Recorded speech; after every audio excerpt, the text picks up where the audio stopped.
Good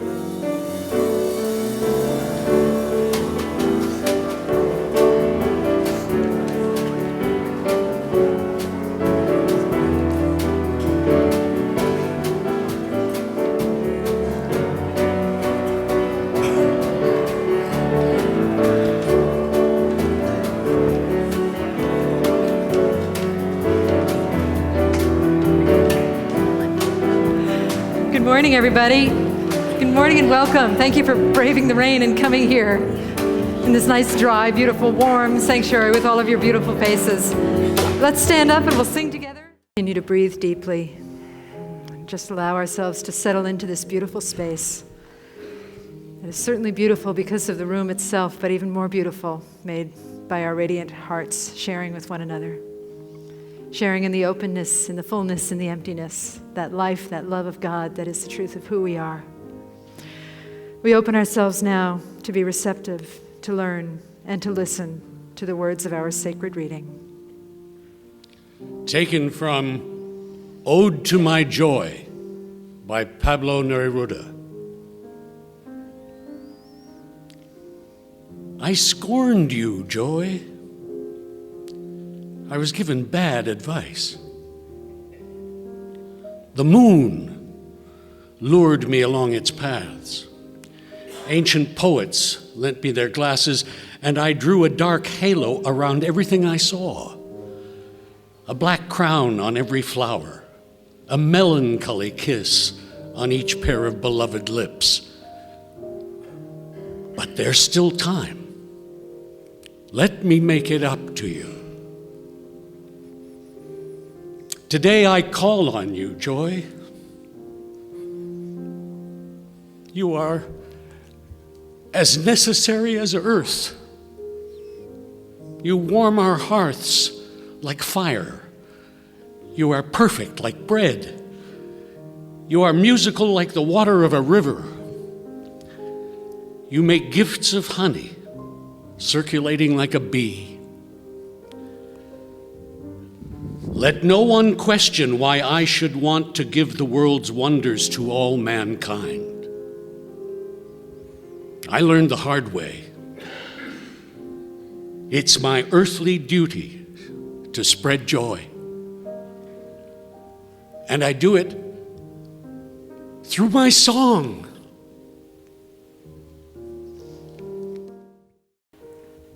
And so we breathe into that sense of joy, that sense of wonder, that love, that goodness that is life.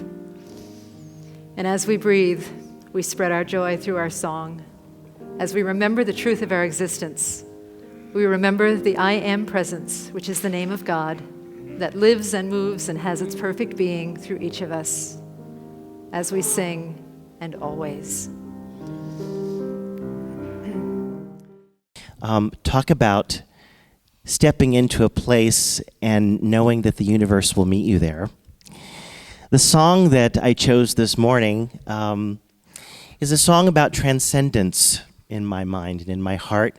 We all know it, we all love it. And it doesn't need much more of an introduction, but you'll understand so much more about these moments of joy in the midst of cloud cover and rain, and just remembering what lies above and beyond all of the gloom. This is from Harold Arlen.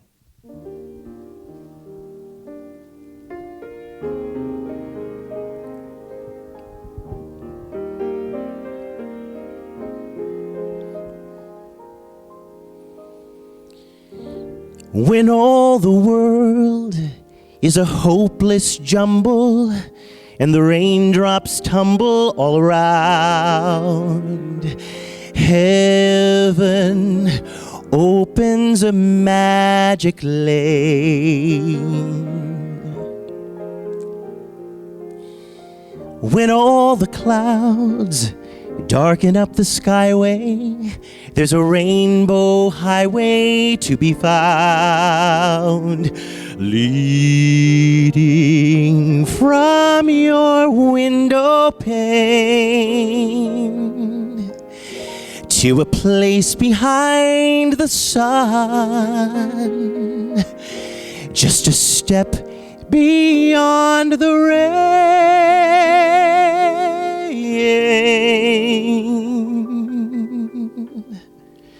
Somewhere over the rainbow, way up high, there's a land that I heard of once in a lullaby. Birds fly over the rainbow. Why then, oh, why can't I? If happy little bluebirds fly beyond the rainbow, why, oh, why can't I?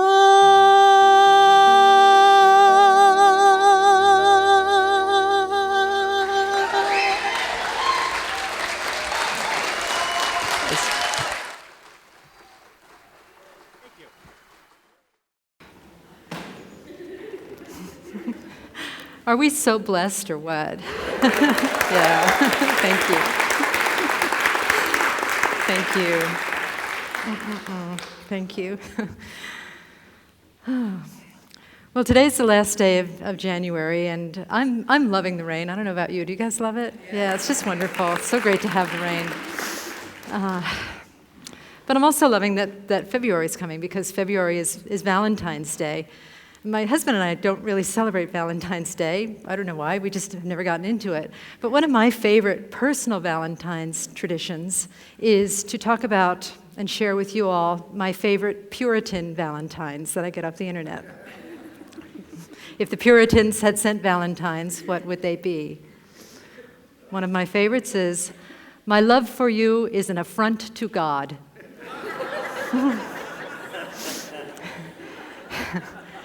Here's another. "Will you be," spelled B-E-E, "my necessary vessel of procreation and nothing more?" And my very favorite one, this is my personal favorite, is, "Last night I thought to write you a love poem. For that thought I will now beat myself with a rough stick. Tonight and every night hence." Those pesky Puritans, right? They're just such rascals, you know? And I know that I've read recently that we sometimes give the Puritans a bad rap. You know, have you all seen The Crucible, seen the movie or the play, right?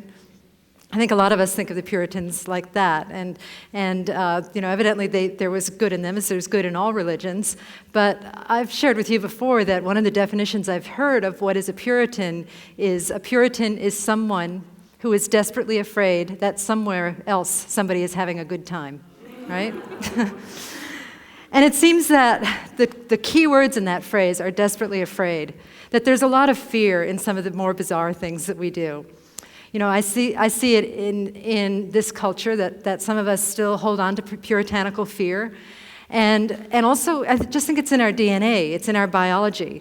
One of our practitioners is fond of reminding me that we're all animals. And I certainly know from living with the animal kingdom that there is some fear programmed into our biology. You ever have a dog like bark at nothing? Like if a rock is moved in the wrong place, he or she thinks it's something horrible has happened, and they'll, you know? Or I had when I had longer hair, I used to wear a shower cap, and once it was on the floor, and my cat saw it, and it was as if a UFO had landed in the bathroom. Our birds, you know, we have cockatiels, they live most of the year in an outside aviary, and if we feed them too late, if we feed them when dusk is approaching, they won't eat. You can see them sitting there in their perches like, well, I'm really hungry, but don't make any sudden moves, Martha. Martha's going, yeah, George, I know what's good for me. So there's a certain amount of fear programmed into our DNA, and that fear sometimes messes with our joy. It even seems that sometimes we feel like joy will make us vulnerable, or that joy somehow is unacceptable, where really joy is wonderful. So this talk was inspired by a decision that I made recently, a decision that I'd like to share with all of you. It was a big decision for me, and I'm sharing it with you because I'm hoping that you will share in this decision with me. The other day, about a month ago, I decided that I am going to enjoy my life.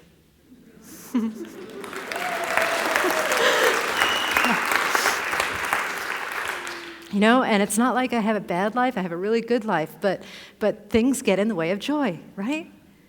You know, in the past, sometimes I ask people for a show of hands, how many people were raised in a religion that was less than joyous? I actually wasn't. I was raised, as one of our students called it, casual Christian, and I was raised as a casual Christian, and it was actually very pleasant. But a lot of us were raised, or part of the culture, learned that God is somehow opposed to joy. In my opinion, I think that God's middle name should be joy. Yesterday I was wondering about the phrase, Jesus H. Christ, right? You know, I was thinking all the other ministers, some are Googling the Bible, the Science of Mind ministers are Googling quotes by Emerson. I'm there typing into Google, what does the H stand for in Jesus H. Christ? You know, there actually is an answer to that question. Do you know what it is? Well, the one that the internet said, Wikipedia said, was that it stands for Harold. This doesn't make any sense, but it's Our Father who art in heaven, hallowed be thy name, thy kingdom. Now, in that scenario, Jesus is supposed to be talking to God outside of himself, which we don't believe, right? But so I don't know why he would. Anyway, it does make sense. But anyway, H stands for Harold, and God's middle name is Joy. Can we leave it at that? God's middle name is Joy. And when I look at old-time religion, some of the teachings that we were raised with, I do see a lot of stuff that seems to be against joy. But also, when I look at the religions of the world and some of my experiences with them, I see so much joy, so much joy. I'll never forget the time when I was in India. Greg may remember this. He was there with me. And we were in the temple, in this beautiful temple that was not the Taj Mahal, but it was like it. Huge temple. And we were honored guests, so we had first priority seating, so we were sitting up in the front. Here I go. Joy makes me cry.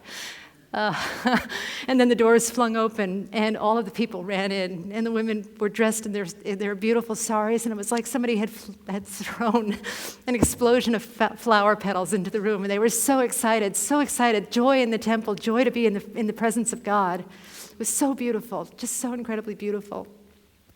And I remember living for a while in Brooklyn, New York, when I lived in a Hasidic neighborhood, the Hasidic Jewish community, and all of the Hasidic music coming out of the homes, and the hand clapping and the dancing and all of the traditions, the Hasidic Jews burning up everything on the street and the gutters, burning up leaven. Before Passover, they had to burn up all of their leaven, and Sukkot, when they would go from door to door dressed in costumes, and how much joy there was in that. I think of the dervishes, whirling and wheeling themselves into an ecstatic state. When I was thinking about Christianity, I don't know if this is traditionally seen as a Christian song, but it's sung in a lot of Christian churches. I was thinking about Beethoven's Ninth Symphony, which contains in it the Ode to Joy. Joyful, joyful, we adore thee, Freude, Freude in German, and how beautiful that is, and what a soaring moment. Crap. What a soaring moment that it is, sorry. That is when the orchestra and the chorus comes together. I just put my life on hold to sing that with the chorus one time, because I just wanted that moment on stage when the whole thing explodes and you're singing joyful, joyful, joyful. And I think about that story with Beethoven when he had already gone deaf when he wrote that. And the piece finished, and the audience rose to their feet with thunderous applause, but he wasn't facing the audience. His back was to the audience. So the soprano soloist came over to him and turned him around, and he saw the awe and the wonder and the joy on people's faces. And I say, Beethoven, you created that. Yay, go Beethoven. We can create that too in our own lives, because that's all about ancient religion. But now here in modern religion, Ernest Holmes said that we were made to love, live, be glad, to have joy. He could have said we were made to be mournful piss ants who want to whine all the time, but he didn't. He said We were made to live and love and laugh and have immense joy. It's going to be that kind of morning because it's Lonnie's fault. She prayed for this, okay? Yeah.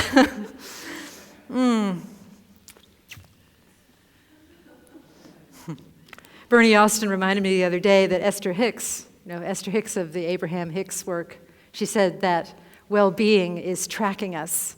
And I would say that joy is tracking us too. Joy has our address, joy has our name, joy has got our number, joy wants to hunt us down and lasso us and pull us in, right? And the Dalai Lama said that joy, happiness, is the most important quest in the world, that it is the driving force behind all of us, our search for happiness. And if that's so, why do we resist it? Has anyone here ever resisted joy or caught yourself resisting joy? Just Lonnie, okay. Well, Lonnie, let me tell you what that's about. Okay. No. I think a lot of us resist joy, and we resist it either consciously or unconsciously. Years ago, when Carol Lotz, Reverend Carol Lotz, who is a staff minister here at this church now, but she works someplace else on the weekends, but she's around during the week. Reverend Carol Lotz used to be the director of our youth and family department.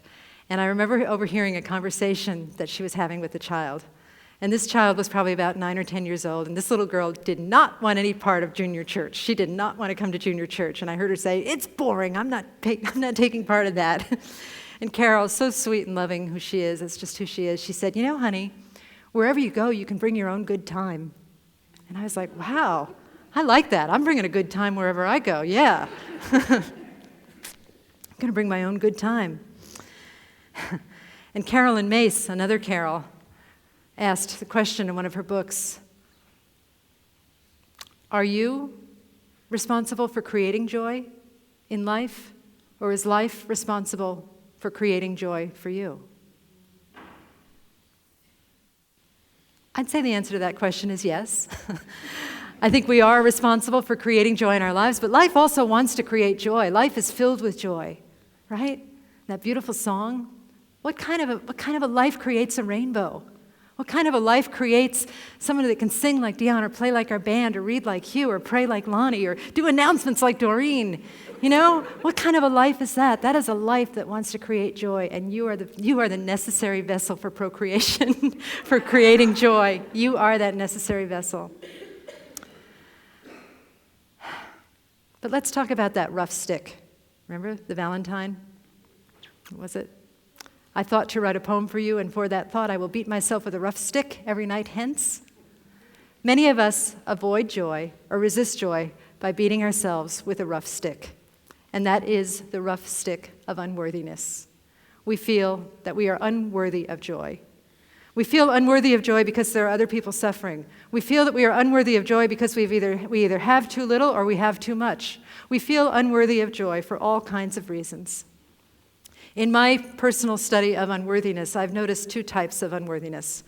The first, I would say, is existential unworthiness, and that is the feeling that we don't have the right to exist, that we don't have the right to be here, to take up space on the stage of life, that we don't have the right to exist as we are. And the second type of unworthiness that I've observed is consequential unworthiness, and that is that we've done so much bad stuff that we think that we don't deserve anything good in our lives, right? Well, I won't ask any questions. Which category do you fall into? Both. Both from time to time.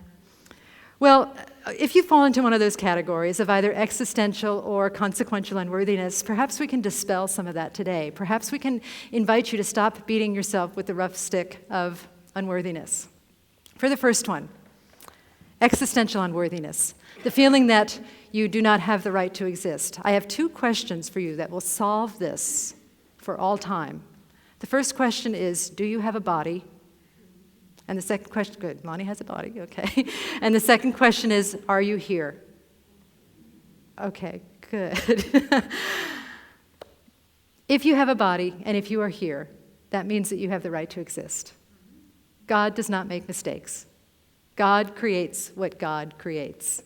God created you for a holy purpose, just as Jill said in her children's message. God created you to sing your own song. God wouldn't have created you as you if God did not intend for you to exist as you in this earth. in this world, in this worthy world. The world was awaiting you when you were born, and here you are in all of your glory. So let's put that one aside. We have the right to exist exactly as we are, and we can be joyful about that. The second type of unworthiness that I've observed, the consequential unworthiness, where we think that we've done such bad stuff that we do not deserve good to come into our lives. My response to that is, honey, welcome to the human race, please. Okay, who among us has never done anything wrong? Please do stand up so we can, I don't know what. Woohoo! Go Nancy, yay. Oh. I'm currently taking a writing class. I take writing classes sometimes so I get to write in a voice other than my church voice. I get to use, you try and use my inside voice in here, and when I write other things, I definitely use my outside voice. And in this particular class, the teacher invited us to make a list of forbidden passions and then write about one of them. Said, write about the worst one you have. So this class is international, by the way. There are people in it from Africa, from India. There's somebody from an island in the South Pacific that I've never even heard of. Everybody wrote about their forbidden passions, and my goodness, I could relate to every single one of them. If I hadn't done exactly the same thing, I've done something like it, And if you're curious about my forbidden passion, you've heard it already, please. It's about some of the bad dating choices I used to make back in the 80s when the big hair was clouding my judgment, right? We've all done things. We've all been there. And I think the way out of that is just to befriend the part of ourselves that is looking for something. When the Dalai Lama said that we're all questing for happiness, that we're all seeking happiness, the truth is that we are all seeking happiness, but sometimes we seek happiness in ways that are not necessarily informed or constructive. When I was dating all of the bad boys back in the 80s, most of them musicians, thank you very much. When I was dating all of the bad boys, I was seeking for happiness. I was just seeking happiness in destructive ways. So we look at the selves, the parts of ourselves that we feel are flawed and unworthy. We look at them, we witness them, and we befriend those parts of ourselves. Part of us will say, if I befriend that part of myself, won't it just run amok? But it won't. It won't. When we befriend the parts of ourselves that we have shut out, that have been scorned, that have been ridiculed, that we say are not even good enough to be seen, when we befriend those parts of ourselves, something opens up, and that something is compassion and forgiveness.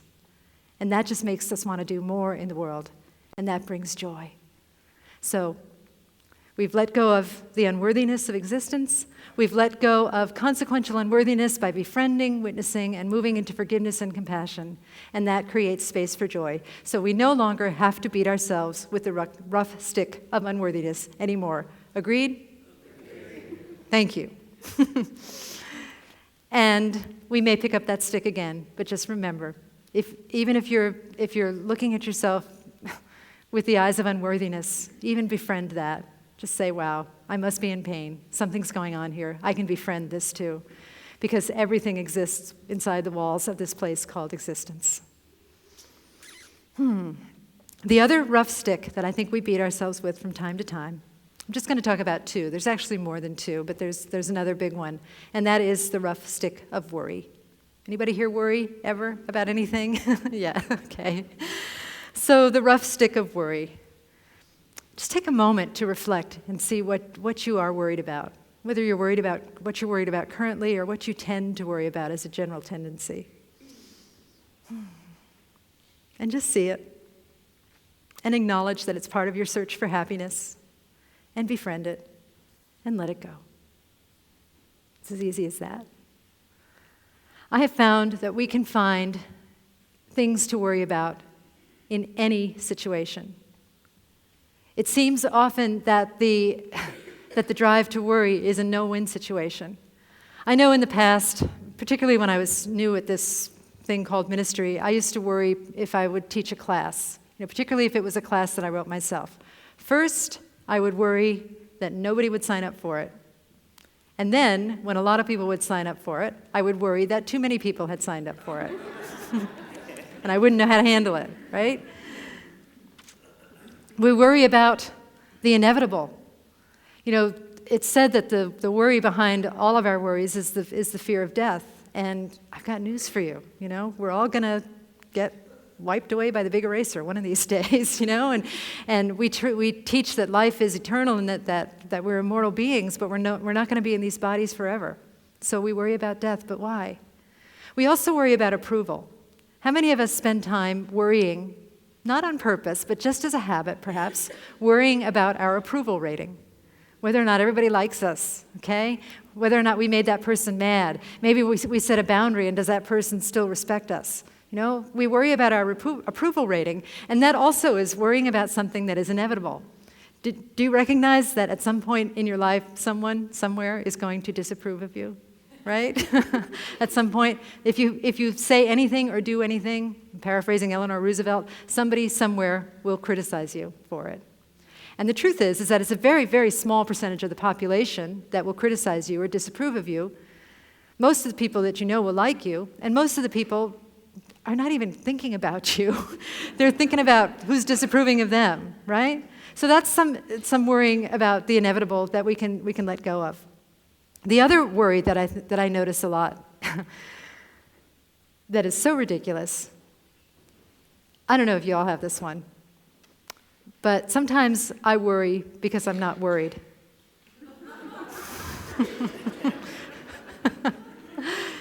Does anyone else here worry at times because they're not worried, right? You say to yourself, I should be more worried about this. I'm not. What's wrong? Uh-oh. Okay, that's the ego's last stand. The ego is grasping at something to worry about. She's not worried. Oh, we got to change that. We got to change that. We've got to make her worry that she's not worried, right?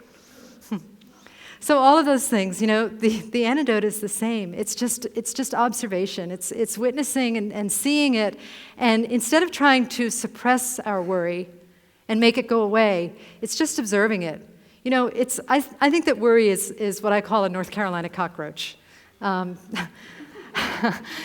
I lived in North Carolina, I think everybody has cockroaches in North Carolina. That was my experience of living there. And they're skittering around in the dark, but if you shine the light on them, they go away. The same thing is true with worry. If you shine the light on worry, it tends to go away, at least for a while. So we look at our worry, we don't try and suppress it, we just look at it and watch it dissipate. We befriend it and let it go. The other thing about worry, too, is that we have to realize that much of our worry is made up. We don't know what's going to happen, do we? We can predict, and sometimes what we call worrying is really planning, and that can be effective sometimes if we're planning for contingencies or planning for our retirement or what have you. But we really don't know what's going to happen, and that type of worrying is just spinning wheels, and it's useless. When we worry obsessively about what could happen, I've noticed for myself that I generally am worrying only about the negative possibilities and not about the positive possibilities. It's like waiting for the shoe to drop. We're waiting for a particular shoe to drop, and the shoe that we're waiting for is always Paul Bunyan's boot, caked in mud and festooned with odor eaters on the inside, It's never a nice shoe that's going to drop. And I'm going to invite us to change that today, because we're making up a bad story about what's going to happen. If you're going to make up something, let us make up a good story. Let us make up a story about a different kind of shoe that's going to drop. One of Fred Astaire's tap shoes with champagne and strawberries in it. And if eating out of a shoe grosses you out, as it does me, just change the story. Yeah. think about something pleasant happening. The truth is that it could happen. There's a story that floats around this church about somebody obsessing about every bad thing that could happen and what's going to happen. And the person that she was obsessing with said, you know what? Maybe nothing. Maybe nothing bad's going to happen. And that's the truth. I would say if we really take an inventory of all of the things that we worried about, very little of it has actually happened. So it's time to stop beating ourselves with a rough stick of worry, catch yourself doing it, befriend it, let it go, let it float away, and if you need to, make up a story about a different kind of shoe or a different kind of possibility that's coming into your world. The world is a beautiful, amazing, joyful place, and you are all part of it. You are all here because God said yes to your joy. You are here to celebrate that joy. You are here to know that joy is your birthright, that joy is for you, and the more joy you have, the more joy you can share. Your joy blesses the entire world. So I'm going to close with a story from Robert Holden, who is a happiness expert. And in this story, it goes like this. He says, a psychologist walked into a bar. And in this bar, there were 2 doors. One door said heaven, and the other door said lectures about heaven. Which door do you think the psychologist went into? Ooh, lectures about heaven. Sign me up for that. Let me sit down, you know? And the same is true for us. There's one door that says joy, and there's one door that says lectures about joy. You've just heard a lecture about joy. You've heard how joy is your birthright. You've heard that you are joy, because if joy is God's middle name, joy is your middle name too. So you've heard the lecture. You've heard the lecture. You've been there, done that. Now your job is to go out there and live in joy. If you could join me on that quest of knowing that the time is now to enjoy your life. Remember what Esther Hicks said, that your well-being is tracking you and your joy is also tracking you. The miracle of joy that you are seeking, the joy that you hope to call into your life, that is seeking you right now. And even that isn't true, because it's not really seeking you, it has already found you. So please repeat after me. I have decided to enjoy my life. Yes. And so it is. Let us pray. Thank you. Thank you. Thank you. Thank you. All right, Chris, here we go. We're going to enjoy our life right now. You're going to tinkle like a master. Good. Like Beethoven. Oh, we call that tinkling, by the way. Okay. You didn't hear it from me. Okay. I will now tinkle like a master. All right.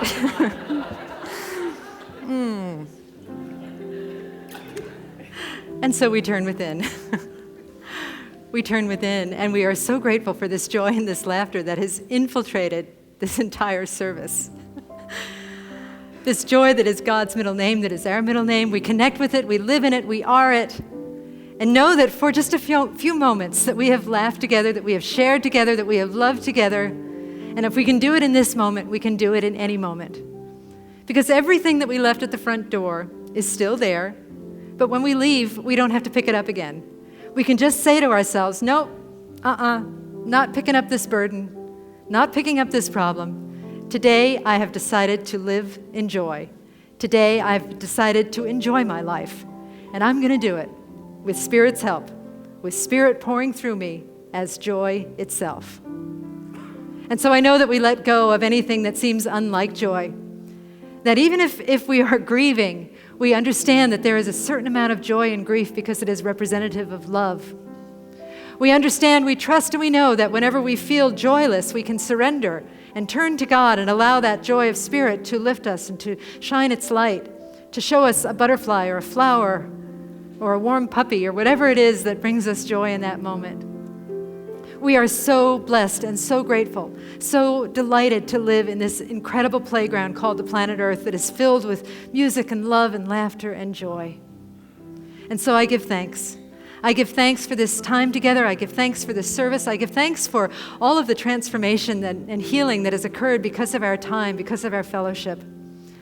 I give thanks for this teaching and for all paths to God, churches, synagogues, temples, mosques, ashrams. I give thanks and bless fundamentalists and atheists. I give thanks for everyone is a blessing. And with a heart that is so filled with love and gratitude, so exploding with joy, I just say, thank you, Spirit, thank you, God. And I release these words into the mystery, and together we say, and so it is.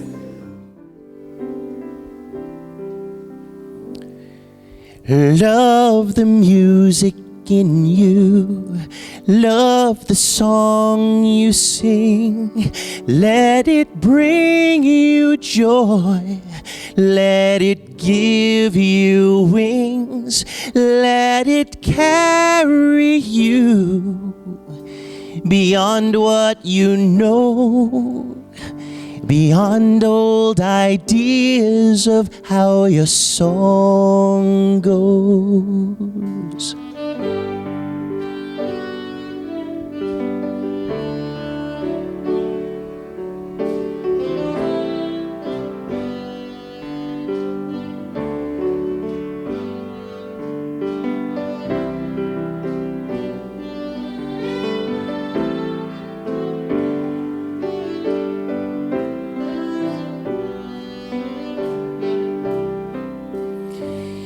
I love the music in me.